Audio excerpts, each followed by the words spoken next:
आहे। 1 जुलै 2025 पासून देशातील बँक खातेधारकांसाठी नवीन नियम आता लागू करण्यात आले आहेत। आता ही जर मोठी चूक तुम्ही केल्यास तुमचे पैसे आता सरकारकडून जप्त करण्यात येणार आहेत। बँक खात्यात आता इथून पुढे यापेक्षा जास्त पैसे तुम्हाला ठेवता येणार नाहीत। आताच तुम्ही बातमी देखील पाहिली आहे की सरकारने आता तुमची मिनिमम बॅलन्स चेक करायला सुरुवात केली आहे। देशातील कोणत्याही बँकेत तुमचे खाते असेल, जसं की पोस्ट ऑफिस, तसेच Maharashtra bank, state bank of India, तसेच बँक ऑफ इंडिया, या बँकामध्ये तुमचे जर खाते असतील तर आता 1 जुलै 2025 पासून किती रक्कम तुम्हाला तुमच्या बँकेमध्ये ठेवता येणार आहे, यामध्ये वेगवेगळ्या स्वरूपात तुमच्या बँकेमध्ये तुमची रक्कम ठेवता येणार आहे। मग आता स्टेट बँक ऑफ इंडियामध्ये वेगळे नियम आहेत, महाराष्ट्र बँकेसाठी वेगळे नियम आहेत, बँक ऑफ इंडियासाठी 1 जुलै पासून बँकेत पैसे ठेवण्यासाठी वेगळे नियम लावण्यात आले आहेत।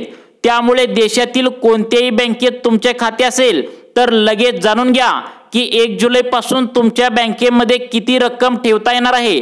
जर यापेक्षा जरा जरी जास्त तुम्ही रक्कम तुमच्या बँकेत ठेवण्याचा प्रयत्न केला तर 1 जुलै पासून तुमची रक्कम सरकारकडून आता जप्त करण्यात येणार आहे। त्यामुळे तुम्ही आता सावधान व्हा। रिझर्व्ह बँक तसेच आयकर विभागाचे नवीन नियम आता लागू झालेत। तुमचे मागील 8 वर्षांचे व्यवहार आता बँकेकडून तपासले जात आहेत।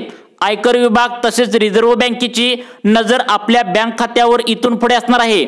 आता यापेक्षा जास्त रक्कम तुम्हाला तुमच्या बँकेच्या खात्यामध्ये ठेवता येणार नाही।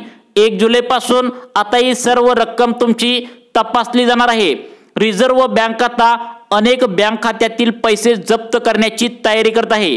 रिझर्व्ह बँकेने एक नोटीसने किंवा एका पत्रकानुसार ही माहिती आता दिली आहे। हा नियम 1 जुलै 2025 पासून सर्व बँकेच्या खातेधारकांसाठी लागू होतोय, ज्याची कारवाई आता सध्याला सुरू झाली आहे। आता कोणत्या बँक खात्यावर कारवाई होणार? तुमच्या बँकेचे खाते स्टेट बँक ऑफ इंडियामध्ये असेल, पोस्टात असेल, महाराष्ट्र बँकेत असेल, बँक ऑफ इंडियामध्ये असेल तर वेगवेगळ्या बँकांनुसार तुम्हाला तुमच्या बँकेमध्ये किती रक्कम इथून पुढे ठेवता येणार आहे नक्की बघायचं आहे। नेमकं कोणत्या बँक खात्यामध्ये आता पैसे जप्त करण्यात येणार आहे। त्याचबरोबर एक नवा नियम आता त्या ठिकाणी केंद्र सरकारच्या माध्यमातून लागू होतोय की तुम्ही जास्तीत जास्त तुम्ही तुमच्या बँक खात्यात किती रक्कम ठेवू शकता, किती पैसे तुम्ही बँक खात्यातून त्या ठिकाणी काढू शकता। 2 बँक खाते असेल तर कोणता नियम आलाय बघा। तसेच आता या ठिकाणी एक प्रॉब्लेम झालाय, जर एकापेक्षा जास्त बँक खाते तुमचे असेल तर कोणता नियम आलाय, या ठिकाणी सविस्तर अपडेट काय आलाय बघा। आता या ठिकाणी सर्व बँकेच्या खातेधारकांसाठी नवीन नियम लागू करण्यात आले आहेत। सर्व नियम तुम्हाला जाणून घ्यावेच लागतील, कारण की आता तुमच्यावर कारवाई होणार। या कारवाई अंतर्गत एक चुकीत जर तुम्ही सापडला तर तुमच्या बँक खात्यातले पैसे आता सरकार तिकडे वळवणार, तुमच्या बँक खात्यातले पैसे जमा करून घेतले जातील। आता आयकर विभागाकडून मागील 8 वर्षांचे व्यवहार तुम्ही नेमकं काय केलाय, त्यावरती रक्कम किती आल्या, तुम्ही मिनिमम बॅलन्स व्यवस्थित ठेवलाय का, आता सरकारकडून त्या ठिकाणी तपासले जाणार। मग याच्यातून तुम्हाला वाचायचं कसं हेच आजच्या व्हिडिओमध्ये तुम्हाला समजणार आहे। बघा, आता अनेक जणांना नोटीस देखील यायला सुरुवात झाली आहे, कारवाईला आता सुरुवात झाली आहे। राज्यातील असंख्य देशातील बघा राज्यातील तसेच देशातील असंख्य लोकांच्या खात्यातले पैसे जप्त देखील केले जात आहेत। आता जर तुमचे पैसे जप्त होऊ द्यायचे नसतील तर हा व्हिडिओ 2 मिनिटे लक्ष देऊन पाहायचा आहे, कारण की हे नियम जे आहेत तर ते सर्वसामान्य माणसांच्या फायद्यासाठीच आहेत। बँक व्यवहारांच्या संदर्भातील 3 ते 4 नवे नियम आले आहेत, ज्यामध्ये एक नियम एकापेक्षा जास्त बँक खातेधारकांसाठी आलाय।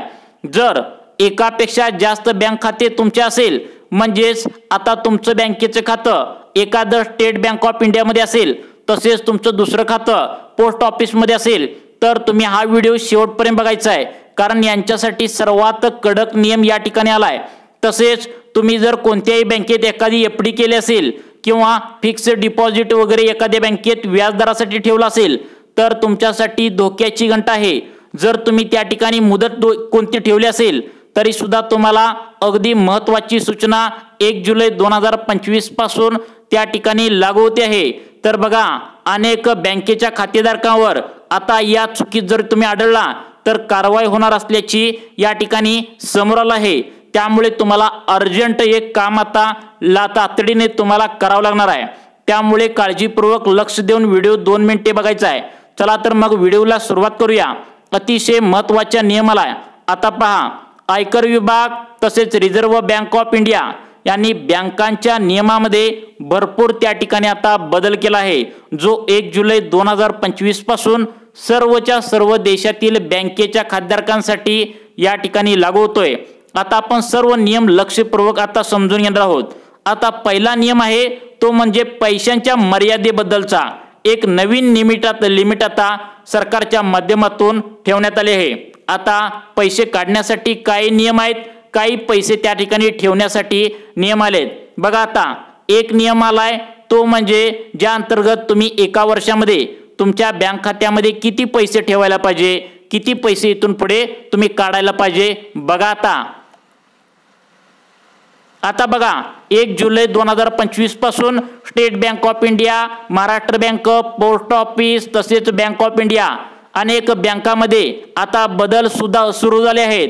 त्यामुळे बघा आता पहिल्या नियमात जर तुम्ही सापडला तर तुम्हाला नुसताच दंड होणार आहे, पण दुसऱ्या नियमात जर तुम्ही सापडला तर डायरेक्ट पैसे जप्त होणार आहेत, कुठलीही नोटीस येणार नाही, काहीच नाही। आता पहिला नियम आहे, पहिला नियम यांच्यासाठी आहे ज्यांच्या बँकेत खातं आहे आणि त्यांनी खातं काढलेलं आहे पण बँकेची व्यवहाराची मर्यादा त्यांना काहीच माहित नाही, अशा नागरिकांसाठी आता नियम आहेत। आता पहा, बँक व्यवहाराची मर्यादा कशा पद्धतीने असते, एका वर्षात किती जास्तीत जास्त पैसे तुम्ही त्या ठिकाणी ठेवू शकता। आता बँक व्यवहारांची एक मर्यादा सरकारकडून निश्चित करण्यात आली आहे। आयकर विभागाची माहिती पुस्तिका आहे, त्यामध्ये स्पष्टपणे लिहिलं आहे। बघा एका वर्षात जास्तीत जास्त तुम्ही त्या ठिकाणी किती पैसे ठेवता येणार आहेत, तर बघा या ठिकाणी आता बघा पहिला नियम सांगितलाय ज्या अंतर्गत तुम्ही यापेक्षा जास्त रक्कम बँकेच्या खात्यात आता 1 जुलै पासून ठेवू शकत नाही। आणि त्यानंतर दुसरा नियम इतका कडक आहे, जर तुम्ही तो नाही पाळला तर तुमचे पैसे सरकारकडून जप्त करण्यात येतील व ते दंडाच्या स्वरूपात असतील आणि ते पैसे तुम्हाला परत देण्यात येणार नाहीत। त्यामुळे पहिला नियम झाल्यानंतर दुसरा नियम त्या ठिकाणी पाहण्यास तुम्ही अजिबात विसरू नका। बघा आता पहिला नियम काय सांगतोय, त्यानंतर लगेच दुसरा नियम सांगणार आहे, त्यामुळे लक्ष देऊन 2 मिनिटे व्हिडिओ बघा। आता पहिला नियम सांगतोय बघा, तुम्ही बँक खात्यात 10 लाख रुपयापेक्षा जास्त रोख रक्कम त्या ठिकाणी इथून पुढे जमा करू शकत नाही। 10 लाख रुपयांची निश्चित मर्यादा आता ठरवण्यात आल्या, नाहीतर तुम्हाला आयकर विभागाकडून नोटीस येऊ शकते। मग आता तुम्ही म्हणाल 10 लाखांपेक्षा जास्त व्यवहार आम्ही करायचे नाहीत का? घाबरून जाऊ नका मित्रांनो, तुमच्याकडे जर पैसे जास्त असतील आणि जर पैसे कुठून आले, तुमच्या पैसे येण्याचा स्रोत कुठून आलाय, पैसे नेमकं कुठून आले हे जर तुम्ही सिद्ध करण्याची तुमची तयारी असेल तर तुम्ही करोडो रुपये देखील त्या ठिकाणी ठेवू शकता, व्यवहार करू शकता। त्यासाठी तुमच्याकडे कागदपत्र असणं गरजेचं आहे, पैसे कुठून आले हे त्या ठिकाणी सांगणं गरजेचं आहे। आता झाला हा पहिला नियम। आता दुसरा नियम 2 बँकेच्या खातेधारकांसाठी आहे, ज्यांचं 2 बँकेत त्या ठिकाणी खातं उघडलंय त्यांच्यासाठी आहे। 3 बँकेत खातं असेल, 4 बँकेत खाते असेल म्हणजे एकापेक्षा जास्त बँकेच्या खातेधारकांसाठी दुसरा नियम आहे। आणि त्यानंतर लगेचच तिसरा नियम खूप धक्कादायक आलाय। तिसरा नियम सगळ्यांसाठी आहे, म्हणजे कोणत्याही बँकेत खातं असू द्या, 1 असू द्या, 2 असू द्या, 3 असू द्या, जर तुम्ही एक जर चूक केला तर डायरेक्ट पैसे सरकारकडून जप्त करण्याचे आदेश आले आहेत। जर हा नियम तुम्ही नाही पाळला तर डायरेक्ट पैसे जप्त होतील। पण दुसरा नियम पहिल्यांदा ऐकून घेऊयात, त्यानंतर तिसरा नियम तुम्हाला सांगणार आहे जो अत्यंत कडक आहे। यासाठी लक्ष देऊन या ठिकाणी व्हिडिओ तुम्ही आता बघायचा आहे। आता बघा या ठिकाणी सर्वांनी कान देऊन ऐका। आता पहिला नियम तुम्हाला आता सांगितलाय की मिनिमम बॅलन्सचा, दुसरा नियम आहे 2 बँकेच्या खातेधारकांनी आता बघा काय करायचं आहे। आता त्यांच्यासाठी एक नवा नियम आणलाय, तो कशासाठी बघा, मोबाईल नंबर लिंकिंगच्या संदर्भातील आता 2 बँकेच्या खातेधारकांसाठी त्या ठिकाणी आलाय। पोस्टात तुमचे खाते उघडले असेल, तसेच स्टेट बँकेत खाते उघडले असेल, महाराष्ट्र बँकेत खाते उघडले असेल किंवा इतर कोणत्याही बँकेत खाते त्या ठिकाणी उघडले असेल, तर बऱ्याच वेळा असं होतं की 2 खाते तुमचे असेल तर प्रत्येक खात्यासाठी ते आता त्या ठिकाणी बघा 2 बँकेच्या खात्याला एकच मोबाईल नंबर लिंक केलेला असतो। यामध्ये असं सापडले की एकदा का चोरांच्या हातामध्ये जर एक बँकेचं खातं लागलं तर ते एकच नंबर लिंक असल्यामुळे दुसरी बँक सुद्धा त्या ठिकाणी आता तुमची त्या ठिकाणी जाऊ शकते। त्यामुळे सरकारच्या माध्यमातून दुसऱ्या नियमानुसार तुम्हाला तातडीची सूचना आली आहे की तुम्ही आता लवकरात लवकर तुम्ही तुमच्या बँकेचं खातं जे आहे तर ते आता तुमच्या बँकेला वेगवेगळे नंबर त्या ठिकाणी लिंक करा, अन्यथा तुमच्याकडून पण ही जर चूक झाली तर तुमच्या बँकेत धोका होऊ शकतो। त्यामुळे आता तुम्हाला फसवणुकीचा त्रास होऊ नये, त्यामुळे सरकारच्या माध्यमातून प्रत्येक बँकेच्या खातेधारकाला वेगवेगळ्या नंबर तुम्ही लिंक करा असं त्या ठिकाणी तुम्हाला सांगण्यात आलंय। आता बघा, आता तुम्हाला तिसरा नियम अत्यंत कडक आहे जो या ठिकाणी तुम्हाला सांगण्यात आलाय, ज्यामध्ये पैसे जप्त करण्याचे आदेश आलेत।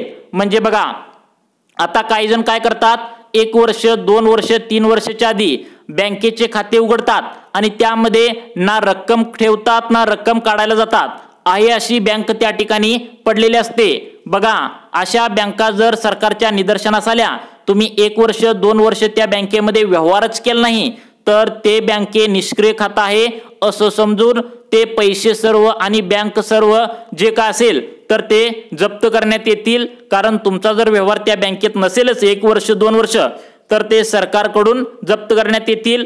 तसेच यामध्ये अजून एक नियम महत्त्वाचा आहे, तो म्हणजे तुमच्या बँकेचे खाते क्रमांक त्या ठिकाणी त्या बँकेला नाव वेगळं असेल, आधार कार्डवरती नाव वेगळं असेल तर यामध्ये कडक नियम आलाय, त्यामध्ये सुद्धा तुमचे खाते वळवले जाईल। म्हणजे बँकेचं खात्यावरील पासबुकवरील नाव आणि त्या ठिकाणी तुमच्या आता आधार कार्डवरील नाव ते दोन्ही सेम टू सेम आहे का हे सरकार आता चेक करणार आहे। त्यानंतर बघा, सगळ्यात महत्त्वाची आता तुमच्यासाठी तातडीची सूचना आली आहे, तुम्ही आता तुमचा मोबाईल नंबर एकाच बँकेला एकच लिंक करायचा आहे, 2 असेल तर 2 लिंक करायचा आहे। त्यानंतर तिसरा नियम तुम्हाला आता सांगितला तो म्हणजे तुम्हाला त्या ठिकाणी बघा, आता तुमचे जर बँकेचं व्यवहार त्या ठिकाणी वर्ष 2 वर्ष नसतील तर ते त्या ठिकाणी तुमचं खातं वळवलं जाईल असं या ठिकाणी सांगण्यात आलंय। आता सगळ्यात महत्त्वाची तुम्हाला सूचना आहे, पोस्टामध्ये खाते असू द्या, कोणत्याही बँकेत तुमचं खातं असू द्या, तर तुम्हाला लाखोंचा फायदा करून देणारा तुम्हाला शेवटचा नियम त्या ठिकाणी सांगतो। बघा, आता यामध्ये तुमचा त्या ठिकाणी हा नियम नाही पाळला तर TDS तुमचा कट होऊ शकतो। जर माणसाचं वय 60 वर्षाच्या आत आहे आणि एका वर्षात 40,000च्या वर जर तुमचं व्याज जमा होत असेल तर तुमचा 10% TDS त्यामध्ये कट होत असतो। आणि जर माणसाचं वय 60 वयाच्या वरती असेल तर 50,000च्या वरती जर व्याजाची रक्कम गेली तर TDS 10% त्या ठिकाणी कट होत असतो। तर तुम्ही एक अर्ज भरून द्यायचा आहे, 60 वयाच्या वरील तुमचं वय असेल तर 15G नावाचा एक अर्ज भरायचा आहे। हा फॉर्म भरून दिल्यानंतर तुमचा इथून पुढे TDS कट होणार नाही। तर मित्रांनो, बँकेच्या संदर्भातील ही महत्त्वाची माहिती तुम्हाला कशी वाटली नक्की सांगा व अशाच प्रकारचे व्हिडिओ पाहण्यासाठी आमच्या लाईफ चेंज मोटिवेशन या चॅनलला आत्ता सबस्क्राईब करून ठेवा। धन्यवाद।